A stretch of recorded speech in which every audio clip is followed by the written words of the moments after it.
What's up, guys? Brandon here today. Today we're working on getting our vehicle ready for our safety inspection.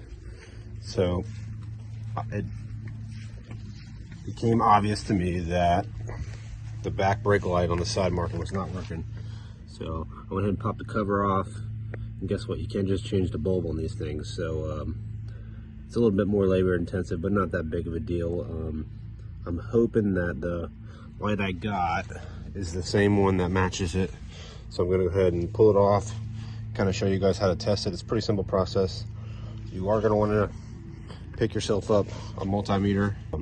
Let's take a look. So you're gonna see some wiring on below. It's basically two wires. It's gonna be the black one and the white one right there. You're gonna go ahead and test those for voltage.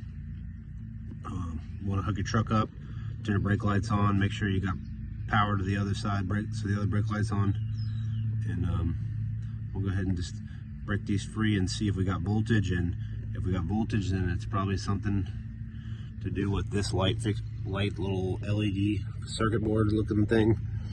All right, everyone, so I've got the truck hooked up, it's running, and I went ahead and checked the other side. The other side is lit up, this side is not. So what you're going to want to do is you're going to see these positive and negative terminals. If you've never used a meter before, you're going to want to go to the V with the two lines. That stands for direct current. So what you're going to look for is 12 volts or more.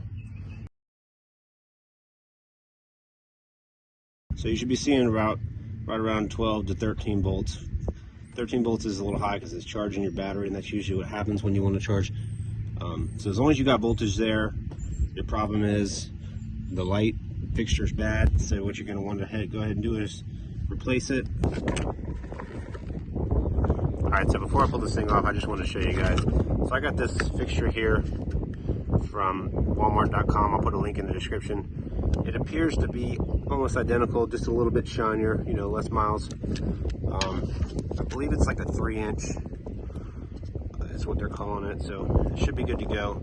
Hopefully the bolt pattern fits right up. It should be just a direct replacement. It was under 10 bucks. Took a couple days to get here. Perfect solution for this so far. So we're gonna go ahead and pull this other one off and do some quick wiring on it. It should be quick and easy. All right, here we go. Get your impact. Make sure you can use this regular screwdriver. Just be real easy on these, because this is pretty much plastic you're screwing into. And I'm hoping that this is a quick and easy job. As every job you always do, you know, it's always something stupid. And it looks like they give you, so what I'm gonna do, there is a connector in there, but I'm gonna leave it alone just to make it easier on myself. I'm just gonna go ahead and snip right here. I would recommend doing them at separate times, that way you don't have any way of possibly shorting them. I want to get in there and 1, 2. Anybody can do this, so I'm not a big fan of these crimp connectors, but that's what I got. So you can see one of them already fell out. Just gonna go ahead and give it an extra crimp on there.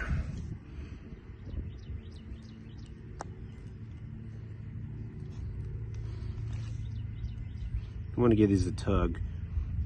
Per ABYC it says about 6 pounds, but I think that's worst case scenario. So pretty straightforward here. You're going to match the color with the colors.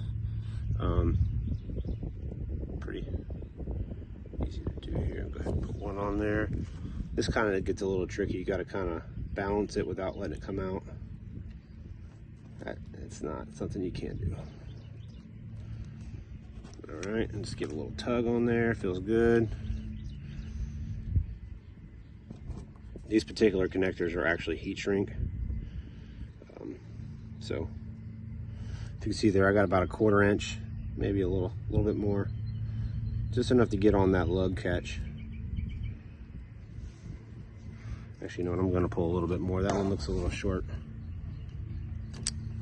You can always jam more in that connector, as long as the thing is you just don't want it coming loose, or else you're going to have a not working light, which that's the problem.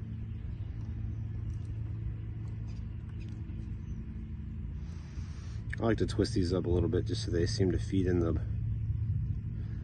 come on, it's not wanting to go in. Nothing ever works on camera. All right, there we go. She's stuffed in there now. Kind of hold it good with your pinch it and get your crimpers on there. I find that I have to use a couple of these slots just to kind of get it. I mean, they probably got a better tool, but I've had these for years and they work for everything electrical. All right, everything feels pretty good. Colors are matching. So what we're gonna do is gonna turn the truck on and see if we get a light. All right, truck is on and we got light. That's all there is to it, guys. Pretty much, you just want to clean this up, refasten your screws. I would recommend putting a little bit of sealant on this top side, but this looks like it has a pretty good little surface and should be good to go. Thanks for watching. Hope this was helpful. Let me know if you guys have any questions.